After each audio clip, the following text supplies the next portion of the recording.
찬송가 435장으로 찬송하겠습니다. 435장 찬송입니다.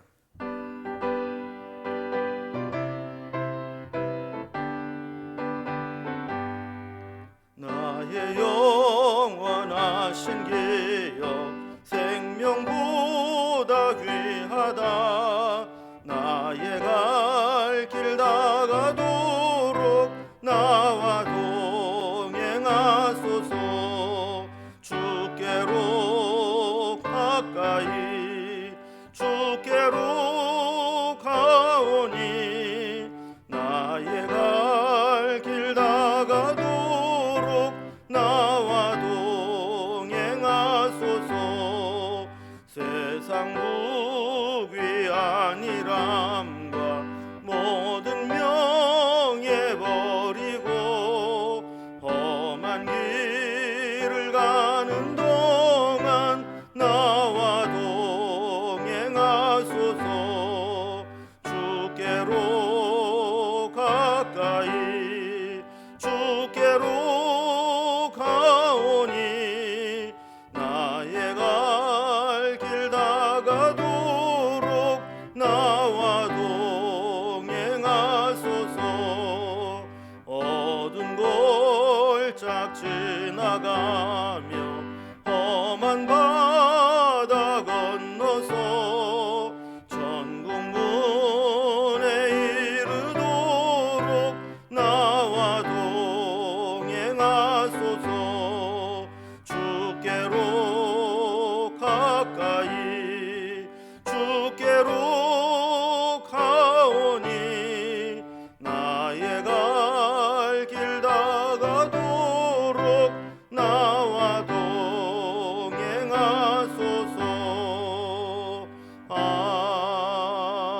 아멘. 아멘. 오늘 함께 나눌 하나님 말씀은 구약성경 민수기 18장 8절에서 20절까지 말씀입니다. 민수기 18장 8절에서 20절까지 구약성경 226면에 있습니다. 말씀을 제가 봉독하겠습니다. 여호와께서 또 아론에게 이르시되 보라, 내가 내 거제물 곧 이스라엘 자손이 거룩하게 한 모든 헌물을 네가 주관하게 하고 네가 기름 부음을 받았으므로 말미암아 그것을 너와 네 아들들에게 영구한 몫의 음식으로 주노라. 지성물 중에 불사르지 아니한 것은 네 것이라. 그들이 내게 드리는 모든 헌물의 모든 소제와 속죄물과 속건제물은 다 지극히 거룩한즉 너와 네 아들들에게 돌리리니 지극히 거룩하게 여김으로 먹으라. 이는 네게 성물인즉 남자들이 다 먹을지니라. 네게 돌릴 것은 이것이니 곧 이스라엘 자손이 드리는 거제물과 모든 요제물이라. 내가 그것을 너와 네 자녀에게 영구한 몫의 음식으로 주었은즉 네 집에 정결한 자마다 먹을 것이니라. 그들이 여호와께 드리는 첫 소산 곧 제일 좋은 기름과 제일 좋은 포도주와 곡식을 네게 주었은즉 그들이 여호와께 드리는 그 땅에 처음 익은 모든 열매는 네 것이니 네 집에서 정결한 자마다 먹을 것이라. 이스라엘 중에서 특별히 드린 모든 것은 네 것이 되리라. 여호와께 드리는 모든 생물에 처음 나는 것은 사람이나 짐승이나 다 네 것이로되 처음 태어난 사람은 반드시 대속할 것이요 처음 태어난 부정한 짐승도 대속할 것이며 사람을 대속할 때에는 난지 한 달 이후에 네가 정한 대로 성소의 세겔을 따라 은 5세겔로 대속하라. 한 세겔은 20게라이니라. 오직 처음 태어난 소나 처음 태어난 양이나 처음 태어난 염소는 대속하지 말지니 그것들은 거룩한즉 그 피는 제단에 뿌리고 그 기름은 불살라 여호와께 향기로운 화제로 드릴 것이며 그 고기는 네게 돌리리니 흔든 가슴과 오른쪽 널쩍다리 같이 네게 돌릴 것이니라. 이스라엘 자손이 여호와께 거제로 드리는 모든 성물은 내가 영구한 몫의 음식으로 너와 네 자녀에게 주노니 이는 여호와 앞에 너와 네 후손에게 영원한 소금 언약이니라. 여호와께서 또 아론에게 이르시되 너는 이스라엘 자손의 땅에 기업도 없겠고 그들 중에 아무 분깃도 없을 것이나 내가 이스라엘 자손 중에 내 분깃이요 내 기업이니라. 아멘. 우리는 지난 시간들을 통해서 고라 일당이 이제 반역을 일으키고 이로 인해서 레위인과 또 제사장의 영적 권위와 또 직무가 흔들렸을 때 하나님은 그들의 권위를 바로잡고자 여러 가지 사건들을 통해서 그들의 권위를 다시 세워 주셨습니다. 아론의 쌍난 지팡이를 통해서 눈으로 보면서 아론의 자손들 또 그의 제사장들이 그 직무를 감당하게 하나님이 하셨다는 것을 확인하게 하셨고, 또 제사장과 레위인들의 직무 규정과 사명을 다시 말씀하면서 그들의 직무와 사명 그리고 백성들에게 어떤 역할을 하는지를 알게 하셨습니다. 오늘은 그런 중요한 사명을 감당하지만 이 다른 지파와 달리 이런 레위 지파나 제사장들은 하나님으로부터 어떤 세상적인 땅을 기업으로 분배받지 못하게 했습니다. 레위 지파는 땅을 분배받을 때에도 소유할 땅이나 경작할 토지를 또 과수원이나 다른 부동산을 전혀 기업으로 받지 못하게 되었죠. 그렇다면 오늘 본문에서는 이렇게 아무것도 기업으로 얻지 못한 제사장과 레위인들, 그들의 생계는 어떻게 할 거냐라는 문제에 대해서 말씀을 합니다. 결론부터 말씀을 드리면 하나님은 이스라엘 백성들이 하나님께 드린 제물을 제사장들에게 주게 함으로써 제사장과 레위인들의 생계를 이어가게 하신 것입니다. 오늘날 이 목회자들이 이 세상의 어떤 다른 직업이나 기업을 가지지 않고 오직 목회와 교회에 섬기는 일에 전념하게 되는 것은 바로 이런 원리를 따른 것이죠. 이렇게 제사장들과 레위인들의 생계를 위해 주어야 될 몫이 어떤 것인가를 오늘 본문이 자세하게 규정을 지어 설명하고 있습니다. 이렇게 오늘 본문은 기업을 받지 못한 제사장들의 생계를 위해서 그들이 구별되어 받게 되는 것들이 어떤 것인가를 살펴보는데, 내용을 단락별로 구분을 해보면 먼저 앞부분은 제사장의 몫으로 구별해야 될 것이 무엇인가, 예를 들면 지속물, 첫 소산, 초태생 이런 것들은 제사장의 몫으로 주어야 된다. 자, 그러면서 두 번째 단락에서는 이런 것들을 소금 언약으로 확증해서 변하지 않는 영원한 규례로 삼으셨다라는 내용입니다. 그럼 첫 번째로 이 제사장들에게 어떤 것들을 주어서 생계를 유지하게 했는가 하는 겁니다. 지속물, 또 첫소산물, 초태생 이런 것들인데요. 서론에서도 말씀을 드렸듯이 하나님은 레위인과 제사장들에게 다른 지파들은 땅을 분배하고 제비 뽑아서 기업으로 이렇게 받게 했지만 레위 지파에게는 따로 주지 않았습니다. 제사장의 분깃은 땅에 있는 것들이 아니라 하나님 자신이 그들의 기업이다라고 말씀을 하셨죠. 하지만 사명을 따라 헌신하며 봉사하는 레위인 제사장들에게 하나님은 마땅히 그들이 먹고 살 수 있는 생계에 필요한 몫을 정해 주셨습니다. 이스라엘 백성들이 하나님께 바친 성물 중에서 제사장들에게 주도록 규정한 것을 만들어 놓으신 것이죠. 그래서 8절에 보면 여호와께서 또 아론에게 이르시되 보라 내가 네 거제물 곧 이스라엘 자손이 거룩하게 한 모든 헌물을 내가 주관하게 하고 내가 기름 부음을 받았으므로 말미암아 그것을 너와 네 아들들에게 영구한 몫의 음식으로 주노라 그랬습니다. 그러니까 제사장에게는 하나님 맡긴 사명이 있습니다. 그게 뭐냐면 이스라엘 백성들이 하나님께 드리는 모든 제물을 주관하게 하신 것이죠. 하나님은 그들에게 어떤 세상적인 기업은 주지 않았지만 그들이 바친 헌물 중에서 제사장과 그의 가족의 몫으로 주어서 생계를 이어가게 규정으로 영구한 규정으로 제정을 해 주셨습니다. 그래서 이것은 그때그때마다 사람들이 기분에 따라서 제사장이 먹을 거 주고 싶으면 주고 말고 싶으면 말고 이렇게 하는 게 아니라 영구한 규정으로 두어서 제사장들이 세상적인 일에 마음을 빼앗기거나 또 하나님의 일을 하는데 소홀히 하는 일이 없도록 오직 하나님께만 집중하도록 생계를 책임지도록 하는 겁니다. 여러분, 제사장도 사람이기 때문에 그런 생계가 보장되지 않으면 늘 먹고 사는 문제 때문에 고민하게 되고 또 생계를 위해서 다른 일들을 해야 될 때가 있고 때로는 먹는 문제 때문에 죄를 짓는 경우도 생길 수 있기 때문에 이런 것들을 방지하기 위해서 제사장들에게 필요한 몫을 이렇게 규정을 해둔 겁니다. 자, 9절 이하에 보면 이게 제사장들에게 주어야 될 몫을 구체적인 예를 들어서 설명합니다. 9절에 보면 지속물 중에 불사르지 아니한 것은 내 것이라. 그들이 내게 드리는 모든 헌물의 모든 소제와 속건제와 속죄제와 속건제물은 다 지극히 거룩한즉 너와 네 아들들에게 돌리리니 그랬습니다.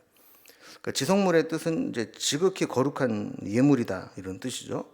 하나님 앞에 드리는 제물이 다 지속물들입니다. 그런데 그들 중에 불사르지 않은 것들이 있습니다. 다 불살랐다는 것은 번제물이죠. 이 번제물은 남는 것이 없이 다 불태워서 재만 남도록 하는 것이기 때문에 제사장들에게 남은 걸 주어도 먹을 게 없죠. 그러나 이렇게 다 태워서 드리는 번제물이 아닌 것, 불사르지 않는 것, 여기 보면 소제, 속죄제, 속건제 이런 것들을 이야기하는데 그런 것들 중에서 제사장의 몫으로 주어야 될 것들이 있다라는 겁니다. 완전히 불살라뜨리지 않는 것, 고기로 쓸 수 있는 것들, 이런 것들은 제사장에게 몫으로 주라는 겁니다. 근데 이런 지속물 중에 어떤 것들은 다른 가족들과 나누어 먹지 못한 게 있습니다. 9절에 보면 너와 내 아들들에게만 돌리고 이런 이제 장면이 나옵니다. 이 이야기는 다른 가족들에게는 함께 나눌 수 없고 제사장의 직분을 감당하는 그 제사장과 또 그 제사장의 대를 이어서 감당한 제사장 아들들에게만 먹게 한 겁니다.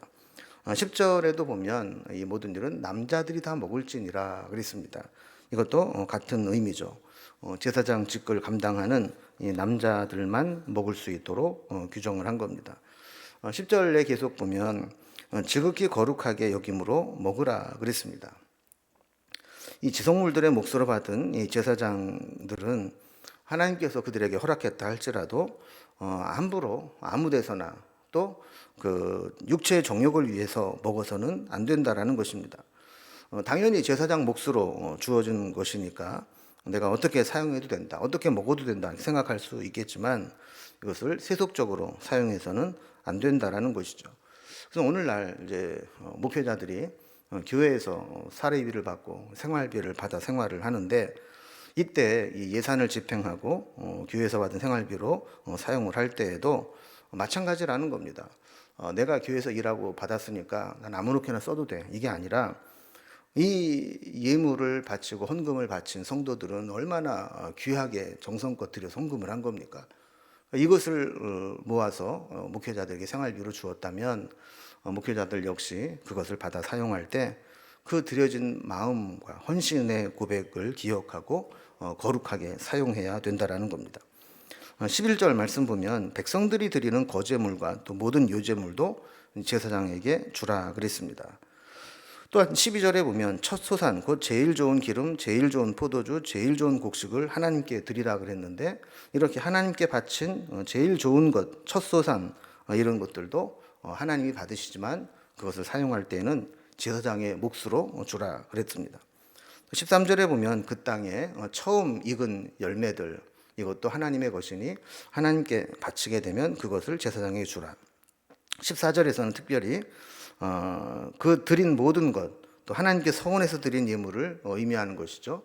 특별히 드린 이 모든 것들도 다 제사장에게 주라 그랬습니다. 15절에 보면 여호와께 드리는 모든 생물의 처음 난 것은 그것이 사람이든지 짐승이든지 다 하나님께 드리도록 했고 그것은 다시 제사장의 몫으로 주게 했습니다. 결국 제사장들은 백성들이 하나님께 바친 제물 중에서 제사장의 몫으로 하나님께서 규정하신 것들을 받아서 생활을 하게 된 것입니다. 이걸 보면 하나님은 하나님을 위해서 전적으로 헌신한 제사장들에게 가장 좋은 것으로 주고 싶어하는 분이라는 사실을 알게 되죠. 그래서 법으로 이런 것들을 규정을 해서 제사장들이 하나님께서 주신 것들을 받게 했던 것입니다. 하나님은 하나님의 이 사역자들의 생계를 책임져 주시되 가장 좋은 것으로 책임져 주시는 분이라는 것을 보여주는 겁니다.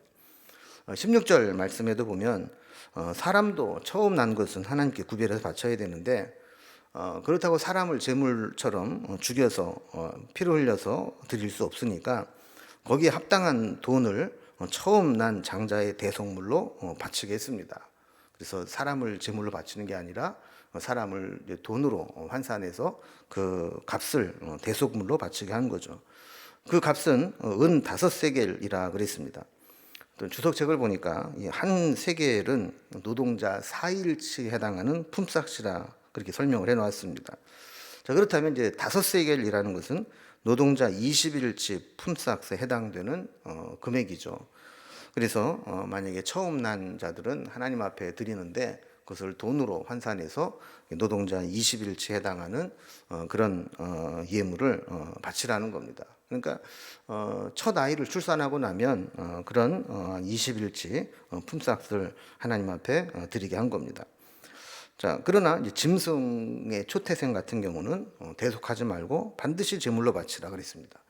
17절 말씀을 보면 처음 태어난 소나 양이나 염소는 대속하지 말고 제물로 삼아서 피는 제단에 뿌리고 기름은 불살라 화제로 드리라 그랬습니다. 또 18절에 이어서 보면 흔들어 드리는 유제로 드린 가슴과 오른쪽 널쩍다리에 해당하는 고기는 제사장의 몫으로 돌리겠습니다. 그러니까 사람은 제물로 바칠 수 없으니까 그거를 대속물로 환산해서 돈으로 헌금을 드리지만 짐승의 초태생은 그렇게 하지 말라는 겁니다. 반드시 하나님 앞에 제물로 드려서 하나님의 것임을 구별하라 하는 것이죠. 자, 이렇게 해서 제사장들은 이 세상에서 땅에서 어떤 기업을 받지는 못했지만 그들이 먹고 사는데 지장이 없도록 하나님께 바쳐진 가장 좋은 것들 중에서 그들에게 그들의 몫으로 남겨주신 겁니다. 자, 그리고 이제 이런 규정을 말씀하신 후에 두 번째 단락을 보면 이것을 소금 언약으로 확증해 주시는 것을 보게 됩니다. 자, 하나님은 제사장들이 이렇게 생계 문제에 신경 쓰지 않고 오직 하나님을 섬기는 일에만 집중하며 헌신하도록 했습니다. 그 대신 이 세상적인 기업은 없어도 백성들이 가장 좋은 것으로 하나님께 제물을 바치면 그것을 구별해서 제사장 몫으로 주도록 율법으로 정하셨죠. 근데 오늘 본문에 보면 이러한 규정을 소금 언약이라 그랬습니다. 19절 말씀을 보면 이스라엘 자손이 여호와께 거제로 드리는 모든 성물은 내가 영구한 몫의 음식으로 너와 네 자손에게 자녀에게 주노니 이는 여호와 앞에 너와 네 후손에게 영원한 소금 언약이니라 그랬습니다. 여기 보면 영구한 몫의 음식, 영원한 소금 언약, 그래서 영구하다, 영원하다 이런 표현을 반복해서 쓰고 있는 것을 보게 됩니다. 이것은 영원히 지켜야 될 변함없는 언약이라는 겁니다. 이 성경에 보면 종종 소금 언약이라는 표현이 나오는데 이 소금은 원래 이 부패를 방지하고 썩지 않고 변질되지 않는 것을 의미하는 것이죠. 그래서 소금 언약이라고 하는 것은 이것은 중간에 변하거나 바뀌거나 달라지는 것이 아니고 영원히 변질되지 않는, 바뀌지 않는 언약이라는 겁니다. 사실 세상에 많은 약속들과 규정들이 상황에 따라서 바뀌거나 사라지는 경우가 있습니다. 그러나 이렇게 제사장은 하나님께 헌신하고 또 하나님께 헌신한 제사장들을 하나님이 채우시고 하는 이것은 영원한 언약으로 삼으라는 거죠. 마지막 20절에 보면 이들 제사장들은 땅에서도 기업이 없고 다른 분깃도 없을 것이라 하면서 하나님이 친히 그들의 분깃이 될 것이고 하나님이 친히 그들의 기업이 될 것이다라고 말씀합니다. 당시 백성들은 땅이 최고의 재산이요 가치라고 생각을 했습니다. 그러나 제사장들은 하나님이 저들의 최고의 재산이요 가치가 된다라는 것입니다. 여러분, 우리도 그렇습니다. 우리는 눈에 보이는 어떤 물질적인 가치를 중요하게 여기지만 참 믿음이라고 하는 것은 우리의 모든 공급자가 되시는 분이 하나님이시기 때문에 우리가 하나님과의 관계만 바르게 맺고 있다면, 하나님이 내게 공급해 주시는 그 줄이 막히지만 않는다면 우리에게 있어서 모든 것들이 다 부족함이 없을 것이라고 믿는 게 참된 믿음이죠. 그래서 우리도 세상에 보이는 것, 물질적인 것, 이 땅에 있는 것, 여기에 연연할 것이 아니라 하나님이 정말 내 기업이고 내 든든한 큰 재산이 되는지 이것을 우리 믿음으로 시험해 보면 좋겠습니다. 하나님은 하나님이 헌신하는 자들을 하나님이 책임져 주십니다. 우리도 삶을 통해 이런 것들을 경험하고 살아가게 되기를 주님의 이름으로 기원합니다. 기도하겠습니다. 하나님 아버지, 이스라엘 백성들에게 하나님과 제사장의 관계를 말씀해 주셨습니다. 제사장으로 부름받은 자들은 먹고 사는 문제, 세상적인 일에 신경 쓰지 않고 오직 하나님만 섬기고 또한 백성들을 위해 중보하는 사명을 감당하게 했습니다. 먹고 사는 문제 때문에 또 어려움 당하지 않도록 율법으로, 소금 언약으로, 영원한 규례로 제사장들의 몫으로 줄 것들을 이렇게 세밀하게 정해 주셨습니다. 이 제물들은 다 백성들이 하나님을 사랑하는 마음으로 가장 좋은 것으로 바쳤던 것들입니다. 하나님은 하나님을 위해 헌신하고 충성하는 자에게 이렇게 가장 좋은 것으로 되갚아 주시는 분임을 저희들이 깨닫게 하여 주시고, 삶을 통해 그런 것들을 발견하고 체험할 수 있도록 인도해 주옵소서. 오늘도 우리의 삶이 주님을 위한 삶이 되기를 원하고 주님께 헌신하는 삶이 되어지기를 원하며, 그럴 때 하나님이 우리에게 어떤 것으로 채워주시는지를 체험하는 우리의 인생 여정이 될 수 있도록 인도해 주옵소서. 예수님의 이름으로 기도드리옵나이다. 아멘. 각자의 기도 제목들로 자유롭게 기도하시겠습니다.